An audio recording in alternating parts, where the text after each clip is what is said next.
Welcome to Andhraprabha. నేను శిశిర. మనకి అంటే గరికపాటి గారు అంటే తెలియని వారు ఉండరు. సో ఆయన గురించి ఈ మధ్య అంటే ఒక వీడియో కూడా వాళ్ళ ఫస్ట్ వైఫ్ రిలీజ్ చేశారు. సో ఆయనకి 2 పెళ్ళిళ్ళు అయ్యాయని ఈ విషయం పైన చాలా అంటే వీడియోస్ వస్తున్నాయి. సో ఆయన గురించి అసలు నిజం ఏంటి ఏంది అని మనం మన సీనియర్ జర్నలిస్ట్ కిరణ్ గారిని అడిగి తెలుసుకుందాం. నమస్తే అండి. నమస్తే కిరణ్ గారు, అంటే గరికపాటి గారి గురించి ఆయన ఫస్ట్ వైఫ్ ఒక వీడియో రిలీజ్ చేశారు. ఆయన పైన సంచలన వ్యాఖ్యలు కూడా చేశారు. అంటే కొన్ని డిమాండ్స్ కూడా ఆవిడ చేస్తున్నారని చెప్పి అంటున్నారు. సో అది ఎంతవరకు నిజం అండి? నేను కూడా సోషల్ మీడియాలో చూస్తున్నాను. గరికపాటి నరసింహారావు గారు అంటే మన తెలుగు రాష్ట్రాల్లో 2 వ్యక్తులు ప్రవచనకారులు అద్భుతం అద్వితీయం అని చెప్పాల్సిన అవసరం. ఒకళ్ళు చాగంటి గారు, మరొకరు గరికపాటి నరసింహారావు గారు. గరికపాటి నరసింహారావు గారు పండిత పామురులను అలరించేలాగా ఆయన మాట్లాడగలడు. దిట్ట. మరి కొన్ని చాదస్తంగా కాకుండా లిబరల్ గా మాట్లాడగలిగిన ఒక ప్రవచనకారుడుగా మనం చూడొచ్చు. చాలా విషయాలు కేవలం ఆయన ఒక ప్రవచనాలు చెప్పడం అంటే రామాయణాలు మహాభారతాలు చెప్పడమే కాదు, మనిషి అనేవాడు ఎట్లా ఉండాలి, ఎట్లా వ్యవహరించాలి, స్టూడెంట్ ఎలా ఉండాలి, పెళ్ళైన భర్త ఎలా ఉండాలి, ఒక ఉద్యోగస్తుడు ఎలా ఉండాలి, ఒక క్రీడాకారుడు ఎలా ఉండాలి, ఒక రాజకీయ నాయకుడు ఎలా ఉండాలి అనేది ఆయన పలు సందర్భాల్లో ఆయా సందర్భాలకు అనుగుణంగా మాట్లాడి గుణగణాలను వివరించినవి. అంటే ఒక రకంగా చెప్పాలంటే ఆయన వ్యక్తిత్వ నిఘంటువు లాంటి వాడు. ఒకటి ప్రవచనకారుడుగా, ఒకటి వ్యక్తిత్వ వికాస నిపుణుడిగా కూడా 2 వెర్షన్స్ మనం ఆయన చూడొచ్చు. ఒకప్పుడు గరికపాటి నరసింహారావు గారు అంటే కేవలం శాటిలైట్ ఛానల్ మాత్రమే ఉన్న రోజుల్లో ఇవాళ భక్తి ఛానల్స్ ఇంతలాగా వృద్ధి చెందిన పరిస్థితుల్లో కొంత చాలా మందిని చూస్తున్నాం. కానీ ఆనాడు ఒక చాగంటి గారు, ఒక గరికపాటి నరసింహారావు గారు. చాగంటి గారు అంటే విద్వత్తులు ఆయనకు సరిసాటి ఎవరు లేరు. నిజానికి గరికపాటి వారు కూడా చాగంటి వారికి నమస్కారం చేయవలసింది. అంత గొప్ప వ్యక్తి. అందుకే ఆంధ్రప్రదేశ్ ప్రభుత్వం ఆయనకు ఒక పదవిని, క్యాబినెట్ ర్యాంక్ ఒక పదవిని కట్టబెట్టి ఆయన సలహాదారుగా నియమించింది. ఇకపోతే గరికపాటి నరసింహారావు గారు ఈ విషయంలో ఆయన తర్వాత ఎవరైనా చాగంటి గారి తర్వాత ఉన్నారంటే గరికపాటి నరసింహారావు చెప్పుకోవాలి. ఇంకొక నేను ఇంతకుముందు చెప్పినట్టుగా అదనపు క్వాలిటీ వ్యక్తిత్వ వికాస నిపుణులుగా కూడా మాట్లాడగలడు ఆయన. గరికపాటి నరసింహారావు గారికైనా ఆయన 2వ పెళ్లి కూడా అయిందా? మనందరికి తెలిసి ఆయన ఏకపత్ని వృత్తుడు అనుకున్నామే. 2వ పెళ్లి అయిందా ఆయనకి? 2 భార్యలు ఉన్నారా అనేది చాలా మంది విస్తుపోతున్నారు. చాలా మంది నెగటివ్ యాంగిల్లో మాట్లాడుతున్నారు. ఆయన ఈయన మనకి మొన్నటి వరకు ప్రవచనాలు చెప్పింది, ఈయన మనకి నీతులు చెప్పింది నిన్న మొన్నటి వరకు అని మాట్లాడుతున్నారు. సో ఎవరైతే మొదటి భార్యగా చెప్పబడుతున్నారో వాళ్ళు అక్కడ వరకు సక్సెస్ అయ్యారు అని చెప్తారు. కానీ గరికపాటి నరసింహారావు గారు తప్పు చేశారా? మరి ఆయనకి ప్రవచనాలు చెప్పే హక్కే లేదా అంటే ఆయన తప్పు చేయలేదు. అప్పుడెప్పుడో అనేక ఏళ్ల క్రితం ఆయన వయసులో ఉన్నప్పుడు ఒక విడాకులు తీసుకుని ఇంకొక పెళ్లి చేసుకున్నాడంటే విడాకులు తీసుకోవడం నేరమా? శిశిర చెప్పండి. అంటే భారత రాజ్యాంగం కల్పించిన హక్కు విడాకులు తీసుకోవడం. అవునండి. 2 మనుషులు కలిసి ముందుకు నడవలేనప్పుడు, కలిసి ప్రయాణం చేయలేనప్పుడు వివాహ బంధాల్లో మ్యూచువల్ అండర్స్టాండింగ్ తో పరస్పర అంగీకారంతో విడాకులు తీసుకోవడం తప్పే లేదు. అటువంటిప్పుడు ఆయన విడాకులు తీసుకున్నాడు, తప్పేముంది? రాజ్యాంగం ఇచ్చిన మరొక హక్కు విడాకుల తర్వాత మళ్ళీ ఇంకొక పెళ్లి చేసుకోవచ్చు. అది ఆడైనా మగైనా ఎవరైనా పెళ్లి చేసుకోవచ్చు. మరి అటువంటి దాంట్లో కూడా తప్పలేదు. బహుశా ఆయన నాకు పూర్తి స్థాయి వివరాలు తెలియదు. కేవలం మీలాగా నేను కూడా సోషల్ మీడియాలో చూసి అవునా ఇలా జరిగిందా అంటున్నా. ఇలా జరిగితే అది తప్పా రైటా అని మీరు క్వశ్చన్ చేసినప్పుడు నేను గరికపాటి వారి విషయంలో నేను ఆయన 100% ఆయన నిఖార్సైన వ్యక్తి అని చెప్తాను. ఎందుకంటే ఆమె చేస్తున్న ఆరోపణలు ఏమున్నాయి? అయినా కానీ నిజంగా గరికపాటి వారు మంచివారు కాదనుకుందాం కాసేపు. మరి ఎప్పుడు చేయాలన్న ఆరోపణలు? అదే ఇన్ని సంవత్సరాల తర్వాత ఇవాళ ఆరోపణలు అంటే దాని వెనక ఎవరో ఉన్నారు, ఏదో ఒక కుట్ర జరుగుతోంది, ఎవరో మనకు తెలియని ఒక వేరొక వ్యక్తులు కొంతమంది ప్రమేయం ఉన్నట్టుగా నాకు చాలా స్పష్టంగా అర్థమవుతుంది. అంటే ఇది గరికపాటి గారి మీద కోపంతో ఎవరో చేయిస్తున్నారు అంటారా? గరికపాటి వారు ఆ రోజు ఆమె ఇంత ఆరోపణ మీరు అనొచ్చు, ఆ రోజు ఆమె చేయలేకపోయి ఉండొచ్చు అంటే, ఆ రోజు నేనేమంటానంటే ఆ రోజు గరికపాటి అనే వ్యక్తి ఒక సాధారణమైన వ్యక్తి, ఒక టీచరు.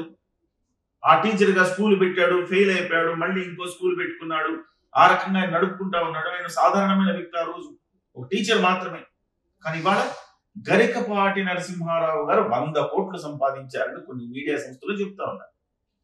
సంపాదించు తప్పే. ఆయన విద్వత్తు, ఆయన వెళ్ళి ప్రతి చోట ప్రవచనాలు చెప్పడం కావచ్చు, రకరకాల కార్యక్రమాల ద్వారా కావచ్చు, ఆయన ఎంతో కొంత 100 కోట్లు కాకపోతే ఎంతో కొంత ఆర్జించి ఉండొచ్చు కదా. మరి ఆ ఆర్జన చూసి ఈ రకమైన ఆరోపణలు చేయడం ద్వారా ఏదైనా లబ్ధి పొందొచ్చు, లేదా ఆయన్ని అగౌరవపరచచ్చు అనే ఒక కుట్రలో భాగంగా చేస్తున్నారేమో నాకు అనిపిస్తుంది. అంటే ఆవిడ ఇన్ని సంవత్సరాల తర్వాత ఈ వీడియో చేయడానికి, అంటే విడిపోయిన ఎన్ని సంవత్సరాల తర్వాత ఈ వీడియో చేయడానికి రీజన్ ఆవిడ చాలా డిమాండ్స్ ఉన్నాయి ఆవిడకి, అంటే వాళ్ళ పిల్లల కోసము అని అంటున్నారు. నాకు తెలిసినంత వరకు శిష్య 2 పిల్లలు ఉంటే ఆ 2 పిల్లలు గరికపాటి వారితోనే ఉంటున్నారని విన్నాను నేను. గరికపాటి నరసింహారావు గారి దగ్గర ఆయన దగ్గర పెద్దవాళ్ళు అయ్యారు. ఇవాళ వాళ్ళ పిల్లలు కూడా ప్రవచనాలు చెప్తా ఉన్నారు. ఆయన తీరిక లేదంటే వాళ్ళ పిల్లలు కూడా పంపిస్తున్నారు చాలా చోటుకి ప్రవచనాలు చెప్పడానికి. మరి ఇంకేం కావాలి అంటే ఇంకేదో కావాలి. ఓర్వలేనితనమా, లేకపోతే ఆయన్ని ఏమన్నా ఇబ్బంది పెట్టాలనా, దెబ్బ కొట్టాలనా, కుట్రపూరితంగానా? ఇవాళ రోజులు ఏమైపోయిందంటే శిశిర, చాలా అన్యాయం, దౌర్భాగ్యం ఏంటంటే బాధితులుగా పురుషులు మిగిలిపోతున్నారు. ఒక మహిళగా మీరు ఎలా స్పందిస్తారో నాకు తెలియదు, కానీ పురుషులందరూ కూడా బాధితులుగా మిగిలిపోతున్నారు. ఇవాళ ఆయన్ని ఏదో ఒకటి చేసేసి ఆయన మీద బురద జల్లేస్తే, ఇందాక చెప్పాను ఒక వర్గం ఉంటదని, అంటే ఈయన మనకి ప్రవచనాలు చెప్పేది, ఈయనే మొదటి భార్య వదిలేసి రెండో భార్య పెళ్లి చేసుకోవడం తప్పట్లయితే రాజ్యాంగం ఇచ్చిన హక్కు కదా అది. ప్రతిదాని గతంలో కూడా పవన్ కళ్యాణ్ గారి విషయంలో కూడా ఇలాగే మాట్లాడారు, 3 పెళ్లిళ్ళని. అదే రాజ్యాంగం ఇచ్చిన హక్కు అయ్యా, నీకు ఒక పెళ్లే చేసుకోవాలి, 2 పెళ్లిళ్ళే చేసుకోవాలి, 3 పెళ్లి చేసుకోవాలి, రూల్ ఎక్కడ లేదు కదా. ఒక భార్యతోటి చట్ట ప్రకారం విడిపోయిన తర్వాత ఇంకో పెళ్లి చేసుకోవచ్చు అని రాసి ఉంది. పవన్ కళ్యాణ్ గారు చెప్పారు కదా, నాకు కుదరలేదండి, ఏం చేస్తాం, నా దౌర్భాగ్యం, నాకు కుదరలేదు. అలాగే గరికపాటి వారికి ఆయన కుదరలేదు. ఆమె ఏమన్నారన్నారు, ఇందాక ఏదో అన్నారు, భార్యను ఎలా చూసుకోవడమో తెలియదు, భార్యను చూసుకోవడం తెలియదు, ప్రేమించడం తెలియదు. ఆయన భర్త ఆయన ప్రవచనాల్లో చెప్తూ ఉంటారు, భార్యను గౌరవించాలి, భార్యను ప్రేమించాలి. అటువంటిప్పుడు గత 20-25 ఏళ్ళ నుంచి ఒక భార్య కాపురం చేస్తుంది ఆయనతో చక్కగా. ఇద్దరు కూడా భార్య భర్త ఇద్దరు కూడా ఇంటర్వ్యూలు ఇస్తున్నారు కదా. వాళ్ళ ఛానల్లో కూడా చూసాను నేను, వాళ్ళిద్దరు చక్కగా. అవునండి, అవును. ఆయన అనేక చాలా మంచి మాటలు చెప్తారు. అంటే భార్య ఇంటికి వెళ్ళిన తర్వాత మగవాడు ఎలా ఉండాలి, ప్రేమగా 2 మాటలు చెప్తే బాగుంటది కదా, ఆమె సంతోషపడుతుంది కదా, ఇలాంటివి చెప్తూ ఉంటారు. అఫ్ కోర్స్ చెప్పడం వేరు, అమలు పరచడం వేరు కావచ్చు. కానీ నేనంటున్నాను, మంచి మాటలే చెప్తున్నాడు ఆయన. బహుశా మీ ఇద్దరికి వేవ్ లెంత్ సెట్ కాకపోయి ఉండొచ్చు. ఇద్దరు మంచి వాళ్ళే ఉంటారు శిశిర, ఒక సందర్భంలో వేవ్ లెంత్ సెట్ కాదు. వీళ్ళు ఒకలా ఆలోచిస్తారు, వీళ్ళు ఒకలా ఆలోచిస్తారు. వ్యక్తిగతంగా చూస్తే, విడివిడిగా చూస్తే ఇద్దరు మంచి వాళ్ళు ఉండొచ్చు. కానీ కలిపి చూసినప్పుడు ఇద్దరికి పొసగకపోవచ్చు. అందులో ఒకళ్ళ తప్పు ఉందని కాదు, ఇద్దరికి వ్యక్తిత్వాలు సరిపోకపోవచ్చు. సో అలాంటప్పుడు గరికపాటి వారిని, ఆ రోజు ఆయన గరికపాటి వారు ఇంత ఫేమస్ అయి ఉంటే బహుశా ఆమె కూడా వదిలేసేది కాదు. కాబట్టి ఇవాళ నేను అనుకోవడం ఏంటంటే, సరదాగా బురద జల్లి 2 మాటలు మాట్లాడి వాళ్ళు వెదవాళ్ళు, మంచి వాళ్ళు కాదని మాట్లాడడం చాలా తేలిక, ఈజీ. ఇవాళ రోజుల్లో యూట్యూబ్ ఛానళ్లు కుప్పలు తెప్పలుగా పెరిగినప్పుడు సంచలనం కోసమైన వీడియోలు చేసుకుంటారనే ఉద్దేశంతో కావచ్చు, ఈ రకమైన ఆరోపణలు చేయటం అనేది సహజంగా ఈ మధ్య కాలంలో రివాజుగా మారింది అని చెప్పాలి. అందులో భాగంగానే ఇలాంటి ఆరోపణలు చేస్తుండొచ్చు తప్ప, ఇందులో మనం ఆ వ్యక్తిని తప్పుపట్టడానికో లేకపోతే ఆయన వ్యక్తిత్వాన్ని కించపరచడానికో మనం సరిపోమని నేను అంటాను. అంటే ఆయన భార్య ఏమంటారంటే, ఒక సాధారణ మహిళ, ఒక నార్మల్ గృహిణి ఉండే లక్షణాలు. అంటే ఏంటంటే తను కోరుకునేది ఒక ప్రేమ, అలాంటి ప్రేమ కూడా ఆయన ఇవ్వలేదు కాబట్టే మేము ఆయన్ని వదిలేయాల్సి వచ్చింది అని చెప్తున్నారు. ఇప్పుడు ఆయన వెర్షన్ ఎలా ఉంటుందో అంటే, ఇందులో చప్పట్లు మోగాలంటే 2 చేతులు కలవాల్సిందే కదా. సో ఆమె వెర్షన్ ఆమె చెప్పారు. అది కూడా ఇన్నాళ్ల తర్వాత చెప్పిందంటేనే అందులో కుట్ర దాగుందని మనకు సహజంగా, లాజికల్ గా ఎవరు ఆలోచించినా, ఇన్నాళ్ల తర్వాత చెప్పిందంటే అందులో ఏదో ఆశించో లేకపోతే ఏదో ఆయన్ని ఇబ్బంది పెట్టాలనో, ఆయన్ని డిఫేమ్ చేయాలనో చెప్పినట్టుగా మనకి స్పష్టంగా అర్థమవుతుంది కదా. ఇంకా ఆరోపణలు మనం ఎట్లా తీసుకుంటాం? ఇప్పుడున్న భార్య ఏదైనా మాట్లాడితే మనం అర్థం చేసుకోవాలి. ఎందుకంటే ఇన్నాళ్ళు రోజు ప్రవచనాలు చెప్తావు కదయ్యా, నువ్వు భార్యను ఎలా చూసుకోవాలో, ఆమెను అంత హింసిస్తున్నావా నువ్వు, ప్రేమను పంచకపోవటం, ఇవన్నీ అంటే ఆ మోతాదులు, రకరకాల మోతాదులు ఉంటాయి. ఇంతే పంచాలి అంటదా, అదొక వేవ్ లెంత్ అంతే. ఇప్పుడు హస్బెండ్ వారంలో 2 సార్లు సినిమాకి తీసుకెళ్తాడు అనుకోండి భార్యని, ఒక నెలకు ఒక్కసారి సినిమాకి తీసుకెళ్ళచ్చు. వారానికి 2 సార్లు సినిమాకి తీసుకెళ్ళినా, వారానికి 2 సార్లు రెస్టారెంట్కి తీసుకెళ్ళినా సంతోషపడని వైఫ్ అక్కడ ఉండొచ్చు. నెలకు ఒక్కసారి బయటికి తీసుకెళ్ళినా సంతోషపడే వైఫ్ ఉండొచ్చు. అవేం లేదు అంతే. సో కాబట్టి నేను భార్యని ప్రేమగా చూసుకోవడం తెలియదు అనగానే అది ప్రమాణాలు ఏంటి దానికి సంబంధించి. కాబట్టి ఇందులో స్పష్టంగా ఒక కుట్రకోణం ఒకటి కనబడతా ఉంది. ఆ కుట్రకోణం ఎవరు? ఇంకో కొత్త ఆరోపణ కూడా నేను విన్నాను. ఇంకొక ఆరోపణ కూడా ఉంది ఆయన. ఏమంటున్నారంటే ఆయన ఒక చిన్న ఉద్యోగి, అన్ని కోట్లు ఆయన ఎలా సంపాదించారు? ఇప్పుడు గరికపాటి గారి దగ్గర అన్ని కోట్లు ఉన్నాయి, ఎలా వచ్చాయా అంటున్నారు. దానికి మీరేమంటారు? ఎలా వచ్చాయంటే, ఇప్పుడు ధర్మ ప్రచారం చేస్తున్న క్రమంలో రకరకాల వ్యక్తులు ఉంటారు శిష్య. ఉచితంగా చెప్పేవాళ్ళు ఉంటారు, డబ్బు తీసుకుని చెప్పేవాళ్ళు ఉంటారు. నేను డబ్బు తీసుకుని చెప్పడానికి కూడా నేను తప్పుపడ్డాను. ఒక సాధారణమైన 4 మాటలు మాట్లాడే యాంకర్లు సినిమా షోలకు లేకపోతే స్టేజ్ మీద చేయాలంటే ₹1,00,000 తీసుకుంటున్నారు ఇవాళ.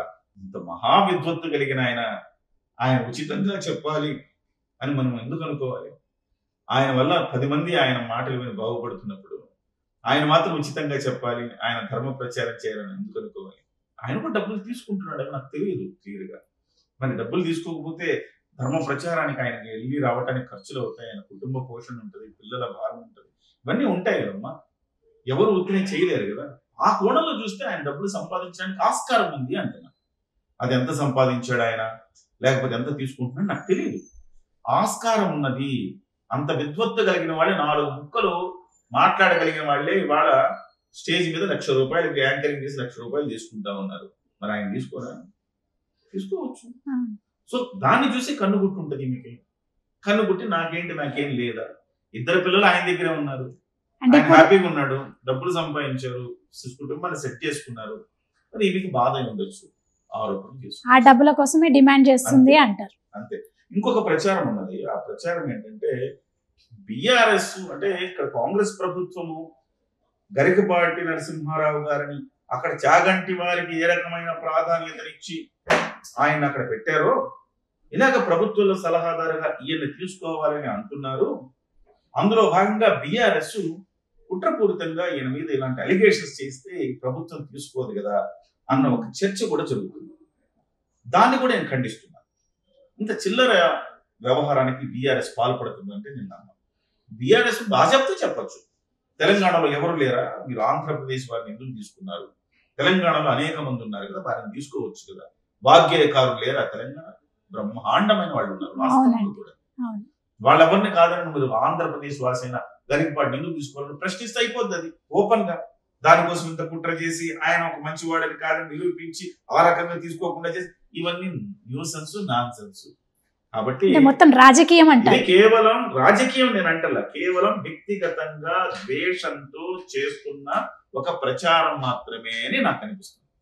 ఓకే అండి, థ్యాంక్ యూ సో మచ్ అండి, చాలా బాగా చెప్పారు. Thank you.